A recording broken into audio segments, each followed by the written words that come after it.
오늘 말씀은 마태복음 17장 14절에서 20절 말씀 가지고 겨자씨 하나의 믿음이란 제목으로 은혜 나누려고 합니다. 어쩌다가 나무에 올라간 놀던 두 아이가 내려오려고 아래를 내다보고는 그만 급이 덜컥 나서 내려오질 못합니다. 무서져 쩔쩔매는 이 아이를 보며 지나가던 어른이 아이에게 말합니다. 받아줄 테니 뛰어내리라고 얘기합니다. 그러자 한 아이는 벌떡하고 뛰어내렸습니다. 다른 아이는 뛰어내려고 했는데 겁에 질려서 울고 맙니다. 결국 어른이 올라가서 잡아주어 내렸습니다. 이 뛰어내리는 아이는 이 어른의 아들이었고 못 뛰어낸 아이는 그 아이의 친구였습니다. 아들은 아버지를 믿고 뛰어내렸습니다. 그것은 자신이 다치지 않고 뛰어내릴 수 있다는 믿음이 아니라 아버지가 받아줄 수 있다는 믿음이었습니다. 믿음은 산을 옮길 수 있습니다. 그리고 믿음이 있으면 모든 것을 할 수 있습니다. 아무리 태산 같은 엄청난 우리 눈앞에 있는 문제의 산이라 할지라도 오늘 겨자씨 하나만큼의 믿음만 있으면 다 해결된다고 누가요? 예수님께서 오늘 말씀 우리에게 하셨습니다. 그 말씀을 묵상하면서 은혜 받길 원합니다. 여러분, 간질병을 갖고 있는 분을 보셨고 발작하는 그 광경을 보셨습니까? 이 간질이라는 용어는 사회적으로 약간 듣기가 거북해서 사회적으로 낙인이께서 이 말 명칭을 바꿨는데 뇌전증이라고 이름을 바꿨습니다. 이 간질은 신체적으로 아무 이상이 없는데도 주기적으로 반복적으로 발생하게 됩니다. 한번 일어나게 되면 5분에서 한 10분 정도 이렇게 발작이 일어나는데요. 갑자기 환자가 뒹굴면서 입에 거품을 머금고 경련을 일으킵니다. 자기가 모르게 무의식적으로 일어나는 거죠. 때로는 심할 정도는 자기 몸을 자해하기도 합니다. 저는 전에 살던 동네에서 제가 알던 한 사람이 이 병을 앓고 있었어요. 그런데 경교롭게도 그 집 주위에 아파트 공사를 하면서 공사장에 일하러 갔습니다. 이분이. 근데 옥상에 올라가서 가파르다 보니까 갑자기 몸이 경직되면서 발작이 일어난 겁니다. 그분은 높은 데서 추락하여 사망했습니다. 저는 이 광경을 교회 안에서도 보고 사회에서도 보고 몇 번 이분을 광경을 봤습니다. 그러다 보니 여러분이 이 광경을 만약에 이런 분을 보면 당황하지 마시고 그의 목이 접히는 것을 기도를 제껴주셔서 기도를 열어주십시오. 그리고 몸에 압박이 가는 벨트를 느슨하게 풀어주시고 가슴에 단추를 한두 개 풀어주시면서 그걸 느슨하게 만들어주면서 그냥 그의 주변에 위험한 것이 없는가 기다려 주시면 됩니다. 5분에 10분 정도면 아무 일 없듯이 툭툭 들고 일어날 테니까요. 그렇습니다. 오늘 말씀 보시면 17장 15절에 주여 내 아들을 불쌍히 여겨 있어서 그가 간절로 심히 고생하여 자주 불에도 넘어지며 물에도 넘어진다고 오늘 말씀하십니다. 한 사람이 예수께 나와서 내 아들이 이런 병을 간질을 앓고 있으니 고쳐달라는 겁니다. 그러면서 하는 말이 이렇게 얘기합니다. 내가 예수님께서 베드로와 야고보와 요한이 변화산에 올라갔을 때 이 제자들에게 우리 아들을 고쳐달라는데 이 제자들이 고치지 못했다고 얘기하면서 예수님께 아들을 좀 고쳐주세요 하고 간청하고 있는 겁니다. 예수님은 아들에 붙어있는 귀신을 예수로 나가라. 예수님께 꾸짖으시고 그 귀신 나가라고 꾸짖으시고 쫓아냈습니다. 그래서 아들 질병을 고쳐주셨습니다. 근데 귀신을 쫓아내고 병을 고쳐주시기는 하셨는데 예수님 표정이 밝지를 못합니다. 마음이 씁쓸하면서 그 예수님께 편하지 못한 그 얼굴이 왜 그랬겠습니까? 왜냐하면 제자들에게서 믿음이 없음을 발견했기 때문입니다. 제자들 입장에서는 멋있게 한번 이 병자를 치료해 보려는데 이 일로 얼마나 부끄럽고 창피한 일을 당한지 모릅니다. 예수님이 계시지 않을 때 멋지게 한번 병자를 고치고 보여주려고 그랬는데 자신만만하게 그 일들을 행하려고 그러는데 병도 못 고치고 망신만 쏙딱 당하게 된 겁니다. 자기들 생각만 해도, 제자들의 생각만 해도 한심한 노릇이라고 본 거죠. 제자들 입장에서 참으로 아리송한 얘기입니다. 이거 어떻게 이렇게 안 됐지라고 얘기를 합니다. 예수님이 귀신을 쫓아내고 병을 고치는 장면을 수도 없이 봐왔습니다. 우리는 마태복음 9장에 보면 중풍 달린 사람, 또 혈류병 들린 사람, 귀신 들린 사람, 많은 병들을 고치고 있는 것을 마태복음 9장에 나열해 있거든요. 그것을 제자들이 봤어요. 그대로 했어요. 그래서 쫓아낸 병을 고치는 장면을 봤는데도 자신이 했던 방법과 별반 차이가 없는데도 이 귀신이 병이 고치지 않은 이유는 왜 그러는지. 예수님이 하신 방법은 그대로 배운 방법이 그대로 되는데 근데 참 이상합니다. 예수님이 귀신을 쫓아내고 간질병을 고쳤는데도 그런데 제자들은 귀신을 쫓아내지 못하고 병도 고치지 못하고 오히려 망신만 당하게 되었습니다. 그것이 제자들 입장에서 이해가 되질 않아요. 참 이상하다.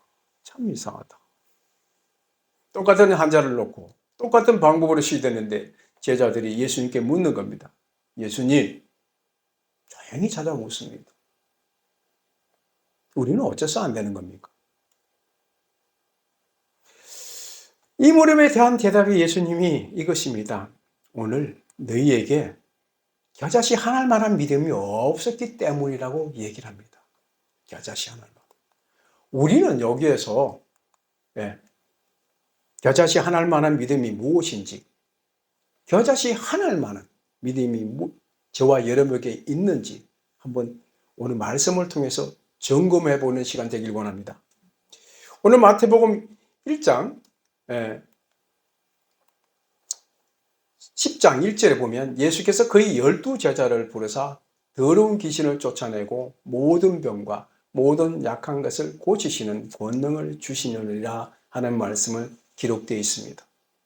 그리고 8절에 병든 자를 고치며 죽은 자를 살리며 나병한 자를 깨끗하게 하며 귀신을 쫓아내되 너희가 거저 받았으니 거저 주어라고 말씀이 기록이 되어 있습니다.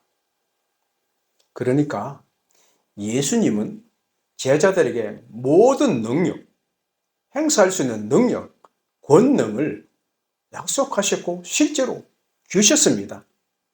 이를테면 어떤 이야기냐면 여러분 내가 이거 어떻게 하면 얘기를 이해하기 쉬운 말로 한 아버지가 심심하니까 먹거리가 생각났습니다. 얘야, 아들아, 가서 마트에 가서 먹을 것 좀 사와. 근데 아들이 말합니다. 아버지 나 돈 없어. 그러니까 아버지 주머니에서 신용카드를 내서 줍니다. 여기서 가서 사와. 이 아들은 그 카드를 받아들고서 마트에 가서 마음껏 먹고 싶은 것, 아버지 드릴 것, 내 먹고 싶은 거 사와서 갖고 옵니다. 그 신용카드가 뭡니까? 지불 능력입니다. 권능입니다. 그걸 보면 누가 물건을 안 주겠습니까? 예수님께서도 제자들에게 주님의 능력 카드를 주셨습니다. 그런데요, 제자들 입장에서 받았다고 생각을 못하는 것입니다. 이미 예수님께 주셨는데 제자들은 주셨는지 안 주셨는지 받았는지 못 받았는지 도무지 확신이 없는 겁니다. 자신이 없는 겁니다. 분명한 것은 예수님께 주셨습니다. 이미 제자들의 입장에서는 예수님께 내게 주셨다, 나는 받았다, 그러면 나는 귀신을 쫓아내고 병든 자를 고칠 수 있다, 확신한 믿음을 가지고 시행하게 하면 되는 겁니다. 그런데 주셨는지 안 주셨는지 받았는지 안 받았는지 아성달성한 거예요.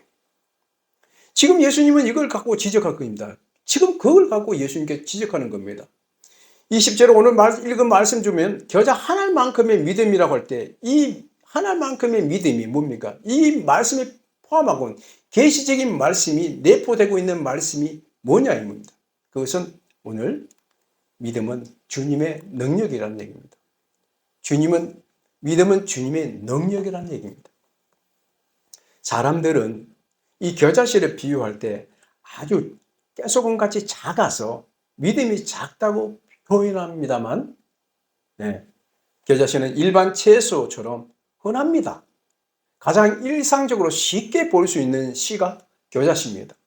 그래서 우리 주변에 가장 흔하게 볼 수 있는 겨자씨 이 비유는 그 흔한 믿음을 제자들에게 도무지 믿음을 찾아볼 길이 없다는 예수님의 마음입니다. 그걸 강조하시는 거예요. 너희 믿음이 이 흔해 빠진 겨자씨 한 알만큼만 있어도 될 것인데 너희들의 믿음은 눈을 씻고 봐도 보이질 않는다고 지금 이 자리에 책망하고 계시는 겁니다. 제자들의 믿음을 겨자씨에 비유하면 그런 믿음의 겨자씨는 생명에 있는 믿음이어야 한다는 얘기입니다. 살아있어야 된다는 얘기입니다. 반드시 큰 믿음이 아니라 큰 덩어리 크게 보이고 위대하게 보이지 아니라도 생명이 있다면 산을 옮길 수 있다는 말씀입니다. 겉으로 보기에는 굉장히 보이지 않아도 그 안에 생명이 없으면 죽은 것이고 능력이 뒤따르지 못한다는 말씀입니다. 잘못된 씨앗입니다. 씨앗 안에 눈이 없는 것입니다. 삭을 틔우는 것은 그 안에 있는 생명이 하는 것입니다. 그죠? 우리 안에 있는 믿음의 생명은 기회의 환경에 어떠하든지 상관없이 삭을 틔웁니다. 그러나 씨앗에 따라 환경이 영향을 심하게 받는 것도 있습니다. 그럴지라도 그 역경을 이기면 반드시 열매를 맺는다는 겁니다. 주님을 믿는 저와 여러분, 반드시 믿음의 씨가 움트고 성장해야 자라야 할 줄 믿습니다. 미국 알래스카에 스티브라는 청년이 있었습니다. 이 청년이 처음에 교회에 나왔습니다. 그날 목사님은 오늘 우리가 듣는 이 말씀처럼 마태복음 17장 20절 말씀을 설교하고 계셨습니다. 겨자씨만한 믿음만 있으면 산을 옮길 수 있다는 내용의 설교를 들었습니다. 그 청년은 그 집 뒤산에 겨울만 되면 눈 사태가 나와서 늘 골치를 앓던 차에 오늘 그 설교를 들은 스티븐 청년은 눈이 확 뜨였습니다. 그는 자기가 그런 일을 해보아야 되겠다고. 아직까지 산을 옮겼다는 그런 것을 본 건 없지만 어떻게든 한번 이 산을 옮겨보겠다고 다짐하고 기도하기 시작했습니다. 주님을 바라보고 기도하기 시작했다는 겁니다. 이 기도한다는 이야기를 목사님이 들었습니다. 목사의 귀에 들어갔습니다. 목사님이 은근히 걱정이 됐어요. 성경에 있는 말씀이라서 설교는 했는데 이 산을 옮겼다는 역사를 세게 뒤져봐도 산을 옮긴 역사가 없거든요. 걱정이 됐습니다. 근데 나중에 산을 옮기자면 낙심될까 하는 걱정에 목사님은 그 뒤처리를 어떻게 하든 그 스티븐 청년이 실망하지 않도록 하나님께서 마음을 다스려 달라고, 목사님은 청년의 마음을 다스려 달라고 기도하는 겁니다. 스티븐이 기도를 열흘이 갔습니다. 20일이 지났습니다. 그래도 기도의 끈을 놓지 않고 기도합니다. 40일째입니다. 목사님 마음이 다급해진 이날에 스티븐 청년이 목양실을 문을 두드립니다. 이 스티브가 싱글벙글 웃으면서 들어옵니다. 목사님실에 들어와서 하는 말이 뭐라고 합니까? 목사님, 20세기는 산을 번쩍 들어서 옮기는 것이 아니라 기계로 옮기시더군요. 무슨 말이냐? 새로 생긴 고속도로에 흙이 필요하다고 날마다 단부차가 와서 흙을 실고 나가지만 지금 그 산이 다 없어지고 얼마 남지 않았습니다고, 그 상경을 제가 보고 왔습니다고 목사님 앞에 기뻐하면서 증거합니다. 믿음의 기도는 불가능한 것을 가능케 하는 능력이 있습니다. 여러분에게 불가능한 게 있다고 보인다고 포기하지 마시고 전능하신 하나님을 바라보면서 기도에 힘쓰십시오. 마가복음 9장 23절에 이 말씀이 있습니다. 마가복음 9장 23절에 예수께서 이르시되 할 수 있거든 이 무슨 말이냐 믿는 자에게 능치 못할 일이 없느니라 하셨습니다. 오늘 본문 21절에 보시면 성경이 없음이라고 기록되어 있습니다. 그러나 오늘 본문 같은 내용이 마가복음 9장 29절에 그대로 기록이 되어 있습니다. 기도 외에 다른 것으로 할 수 없다는 그 내용이 기록이 되어 있습니다. 다른 성경 원문 본문에도 기도와 금식 외에 다른 유가 나갈 수 없다고 이렇게 없음이란 오늘 21절에 그렇게 기록이 되어 있습니다. 예수님께서 기선을 쫓아내시자 제자들이 찾아오실 때 우리는 어찌하여 쫓아내지 못하나이까 물으시지 않습니까? 예수님은 20절에 너희 믿음이 작은 까닭이라고 말씀하셨습니다. 우린 이 말씀에서 제자들이 귀신을 쫓아내지 못한 것은 믿음이 부족했기 때문이라고 생각하기 쉽습니다. 그 믿음, 물이 모자랐어. 라면 끓여 먹지 못했다는 이를 쉽게 생각할 수 있는 생각을 할 수 있습니다. 아닙니다. 겨자씨만한 믿음이 있으면 귀신을 쫓아낼 수 있다고 오늘 주님께서 말씀하셨습니다. 귀신을 쫓아내지 못한 제자들에게 하시는 말씀이 있습니다. 뭐라고요? 17절입니다. 우리 같이 읽을까요? 시작. 예수께서 대답하여 이르시되 믿음이 없고 배역한 세대여 내가 얼마나 너희와 함께 있으며 얼마나 너희에게 참으리요 그를 이리로 데려오라 하시니 여기서 강조된 말이 무엇입니까? 믿음이 없고 배역한 세대요. 이 말씀을 성경 원문으로 보면 불신앙과 왜곡된 세대, 믿음이 부족하고 정도를 벗어난 세대입니다. 불신앙입니다. 현대인의 성경에는 믿음이 없고 삐뚤어진 세대라고 했습니다. 믿음 그 자체가 없다는 얘기입니다. 결국은 제자들이 자기 의지대로 그 마음에 믿음이 없는 그럴싸한 말들로 행하였을 뿐입니다. 하나님이 일을 하려면 하나님의 역사를 바라보는 신뢰하는 기도가 있어야 될 줄 믿습니다. 예수님께 말씀하시는 핵심은 믿음의 크기가 아닙니다. 믿음의 생명입니다. 그 안에 생명이 있느냐는 겁니다. 믿음이 살아있느냐는 겁니다. 본문 20절 겨자씨는 작지만 그 속에 생명이 있느냐 없느냐는 겁니다. 살아있는 믿음만 있으면 어떤 문제도 극복할 수 있다는 겁니다.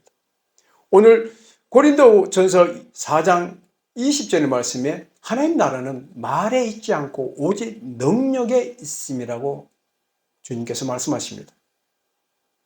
하나님 나라. 우리 하나님 나라에 속해 있는 주의 백성들입니다.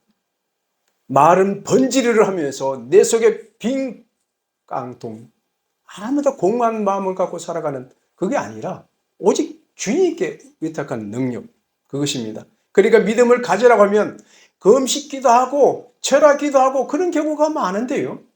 이것을 가지려고 폐역한 세대 모습을 하신 것은 그 믿음을 소유하려고 합니다. 그 능력을 내가 가지려고 합니다. 세상의 힘을 방식을 갖고 세상 사람들은 물질과 황금, 권자와 권력, 명예를 자기가 소유하려고 하는 그 힘의 논리에 따라서 믿음을 흉내내는 것을 불가하는 겁니다. 그 방식을 따라가려고 하는 겁니다. 결국 제자들은 믿음을 자기들이 뭔가를 가지려고 하는 그 능력을 내가 발휘하려고 하는 그것입니다. 믿음이라는 내 힘을 의지하는 것, 내 나약한 존재를 힘을 의지하는 것이 아니라 주님의 힘을 의지하는 것이라는 것입니다. 주님을 바라보는 것이 믿음이라는 겁니다. 주님만 바라보는 것이 믿음입니다. 주님만 바라보기 때문에 주님 앞에 나와서 단지 내가 뭐요? 여기 나와서 불쌍히 여기셔서 우리가 지난날 살면서 깨끗하고 정결하게 살게 했는데 또 아버지 앞에 입으로 지은 죄, 마음으로 지은 죄, 정결하지 못한 것을 불쌍히 여기소서 하는 그 마음, 그 말만 있으면 됩니다. 주님의 힘이 아니라 나는 죽을 수밖에 없다. 주님이 없으면 나는 죽을 수밖에 없다. 나를 불쌍히 여기소서 하는 그 고백이 주님을 믿는 것입니다. 그런데 신자 성도들이 하는 말을 들어보면 대개 자신이 할 수 있도록 힘을 달라는 거예요. 내가 할게. 나는 할 수 없으니까 주님께 맡긴다는 것이 아닙니다. 우리 어린아이가, 철부지가 아버지가 뭘 하다 보면 그걸 뺏어서 자기가 하려고 합니다. 위험하기 짝이 없는데도 결국은 그거 자기가 하려고 하는데 이루지 못합니다. 그 어린아이, 불신앙, 폐역한 세대라고 얘기를 하고 있는 겁니다. 내가 할 수 있도록 힘을 달라는 겁니다. 그 힘을 이용해서 자신이 세상에서 큰 자가 되고 있다는, 내 하나님의 능력을 갖고 세상에 당당하게, 떳떳하게, 멋있게 살아보려고 하는 세상 방식입니다. 이 힘에 의해서 힘을 구하는 이것이 폐역한 세대의 모습이라고 말씀하고 있는 겁니다. 자기가 높아지는 것을 위해서 믿음을 이용하려고 하는 얄팍한 믿음 안에 믿음을 갖고 있는 겁니다. 그것이 우리를 구원시키지 못합니다. 그것이 우리를 구원할 수 없습니다. 영성으로 이루어지지 못합니다. 그 믿음은 겨자씨만한 믿음에도 미치지 못하는 겁니다.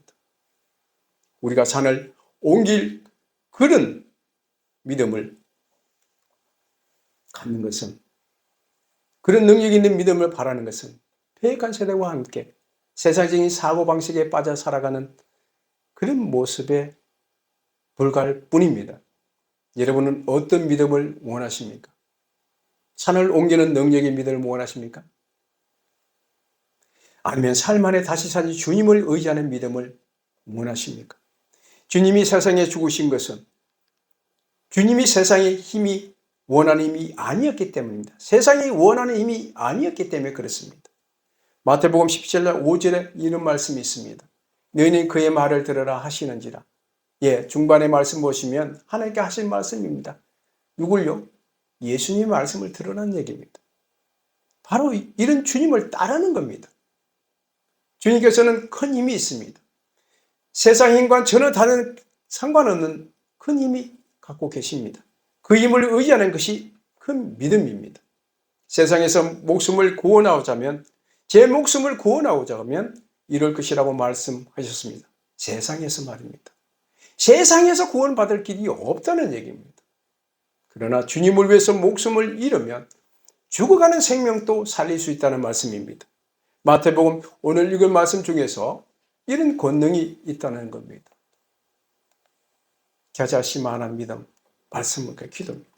그래서 마태복음 1장 1절에 보면 주님께서 12 제자를 부르사 더러운 귀신을 쫓아내며 모든 병과 모든 약한 것을 고치시는 권능을 주시느니라 말씀이 우리에게 와닿는 것은 12 제자들 뿐 아니라 우리에게도 주시셨다는 사실입니다.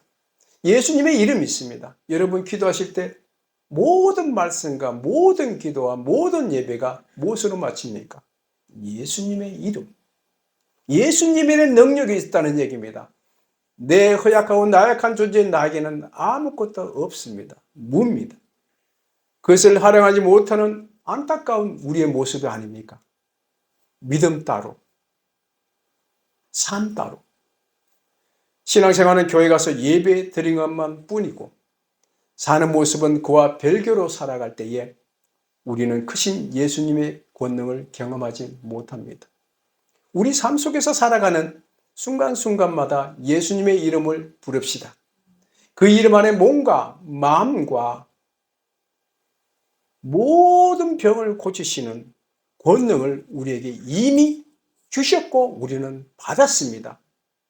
그 받음을 이제는 여러분께 마음껏 주님의 능력을 내게 힘입어서 펼치시기 바랍니다. 이 작은 믿음, 겨자씨 하나의 믿음이라도 소유하려는 기도와 말씀에 정진하시기를 축원합니다.